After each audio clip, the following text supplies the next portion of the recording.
लोगों ने जब ज्वाइन किया तभी भी सुनने को मिलता था कि जैसे कि महिलाएं आग लगाने का काम करती है, वो बुझा नहीं सकती, ऐसा बोलते हैं। पहले तो जब पहले दिन आई थी मैं, वो पूरा एक साल ऐसे लगता था कि हाँ लेडीज़ आई है, उस तरीके से ही देखते थे लोग। हाँ लेडीज़, अभी सिर्फ ऑफिसर आया है कोई, उसी तरफ मतलब देखते कि एज अ ऑफिसर कोई आया है। अभी वो ये नहीं दिखती कि लेडीज़ है या पुरुष है। खुदी को कर बुलंद इतना कि हर तकदीर से पहले खुदा बंदे से पूछे, बता तेरी रजा क्या है। अपनी मजबूत इच्छा शक्ति की बदौलत ही शुभांगी भोर ने वो मकाम बनाया है जिसकी मिसाल दी जा रही है। वो सफर तय किया है जो इतिहास बन गया है। यूं तो पिछले कुछ वर्षों से महिलाओं की मौजूदगी हर क्षेत्र में है, लेकिन बेशुमार खतरों से भरे इस काम को करने के बारे में भला कितनी लड़कियां सोचती हों।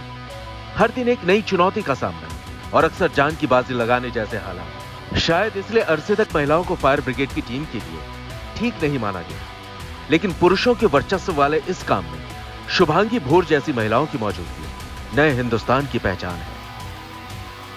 यह तस्वीर इसलिए खास है क्योंकि मुंबई में पहली बार किसी महिला के हाथ में पूरे दमकल केंद्र की कमान आ गई है। तो स्वागत कीजिए मुंबई के बटाला दमकल केंद्र के इंचार्ज यानी स्टेशन ऑफिसर शुभांगी भोरे का। शुभांगी भोरे का यह सफर 10 साल पहले शुरू हुआ। 2012 में जब वो फायर ब्रिगेड टीम का हिस्सा बने, तब उनकी एंट्री लोगों को हैरान करने वाली थी। महिला होने की वजह से उनको तंज भी सहने पड़े। ये हम लोगों ने जब ज्वाइन किया तभी भी सुनने को मिलता था कि जैसे कि महिलाएं आग लगाने का काम करती है, वो बुझा नहीं सकती, ऐसा बोलते हैं। अभी नहीं बोलते क्योंकि अभी 10 साल का जो टाइम स्पैन गया है उसमें बहुत सारे कॉल्स हमने अटेंड किया, बहुत वैरायटी में काम भी किया है। सो अभी नहीं बोलते, लेकिन तब बोलते थे। असल में 26/11 हमले के दौरान मुंबई की फायर ब्रिगेड टीम ने घायलों को मदद पहुंचाई थी। उसके बाद ही ये सोचा गया कि मुश्किल हालात से निपटने वाली फायर ब्रिगेड टीम में महिलाओं को भी शामिल किया जाना चाहिए। शुरुआत में सहायक अधिकारी के तौर पर 3 महिलाओं की नियुक्ति की गई। उनमें एक नाम शुभांगी भोरे का था। मैंने बताया कि हम लोग 8 ही लोग थे, तो यहाँ पे ट्रेनर भी मेल थे। जिस दिन आए उसी दिन बताया कि आप लोग महिला नहीं हो, आप लोग पुरुष नहीं हो, आप लोग जवान हो। इसी तरह से हम लोग आपको बुलाएंगे और आपसे करवाएंगे सब। जैसे फर्स्ट दिन ट्रेनिंग चालू हुआ, उस दिन रनिंग चालू किया। पहला इवेंट वही था, रनिंग। सो उन्होंने बताया कैसे रनिंग करनी है, स्टेप बाय स्टेप हम लोग करते हैं। लेकिन वो क्या है, जॉगिंग टाइप करते हैं या फिर फास्ट रनिंग करते हैं। यहाँ पे उन्होंने जैसे 1-2 बोलते हैं ना हमारे यहाँ, उसके ऊपर रनिंग करना सिखाया। उसके बाद फिजिकल एक्टिविटीज थे, जैसे हम लोग जिम में करते हैं थोड़ा फॉर वैसे रिलैक्सिंग एक्सरसाइज सिखाए। उसके बाद ड्रिल्स होती थी, जो फायर अगर कॉल हुआ है वहाँ पे काम कैसे करना है, क्या क्या करना है। अगर आप वहाँ पे एज अ ऑफिसर जाते हो तो क्या करना है, और एज अ आप वहाँ पे काम क्या करना है, वो भी सब सिखाते थे। मुंबई फायर ब्रिगेड के इतिहास में पहली बार 2 महिलाओं को स्टेशन ऑफिसर बनाया गया है। शुभांगी भोरे के साथ सुनीता खोत को भी प्रमोशन मिला और वो भाईखला केंद्र में एसओ बनाई गई हैं। दोनों अभी तक सहायक अधिकारी के पद पर थी, लेकिन अब दोनों के पास पूरा कंट्रोल है। एक टीम है जिसकी पूरी जिम्मेदारी इन महिला अफसरों के कंधों पर है। पहले सिर्फ एक शिफ्ट में काम करना होता था, लेकिन अब 24 घंटों की जिम्मेदारी है। अभी वो आदत पड़ गई है।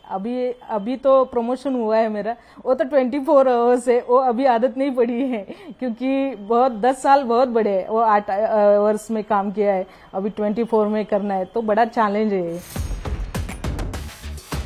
आग बुझाने के अलावा फायर ब्रिगेड की कई जिम्मेदारियां हैं। मुंबई में किसी इमारत के गिरने, बाढ़, गैस रिसाव, सड़क और रेल दुर्घटना जैसे हालात में ये टीम बचाव करती है।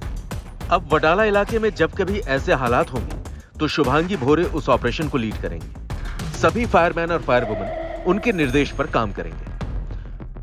वाटर टैंक और पंप वाली फायर ब्रिगेड की गाड़ी की अगली सीट पर बैठना एक बहुत बड़ी जिम्मेदारी है।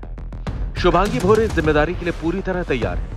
आज भी उनमें वही लगन नजर आती है जो 10 साल पहले दफ्तर के पहले दिन थी। पहले ज्वाइन किया था ना तब मतलब पहला डेज था तो ज्यादातर कुछ नहीं था, बोला कि देख के ले लो क्या है कैसे चलता है काम, एडमिन प्लस ग्राउंड का काम देखना है हमें, ऑन ग्राउंड जैसे ऑन फील्ड फायर कॉल है, और मुंबई अग्निशमन दल सिर्फ फायर कॉल के बारे में नहीं जाने जाते, जो भी इमरजेंसी मुंबई में आती है वो सब लोग अटेंड करते हैं हम लोग।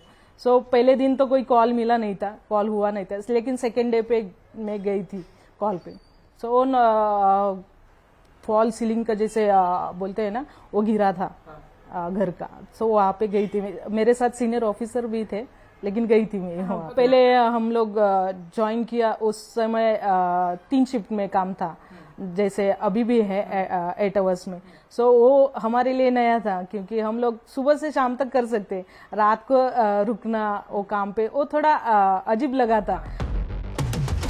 शुभांगी भोरे को उनके काम ने पहचान दिलाई और अब उनका नाम अनगिनत लड़कियों को प्रेरणा देता है। मुंबई फायर ब्रिगेड की टीम में फिलहाल 127 महिलाएं हैं और इस तरह ये देश में महिलाओं की सबसे बड़ी फायर ब्रिगेड टीम है। तस्वीर बदली है, लेकिन शुभांगी भोरे जब टीम का हिस्सा बनी थी तब लड़कियों के लिए अलग से कोई इंतजाम नहीं होता था। कई परेशानियां थी, कई चुनौतियां थी, लेकिन शुभांगी आगे बढ़ती गई और दूसरों के लिए भी रास्ता बनाती गई।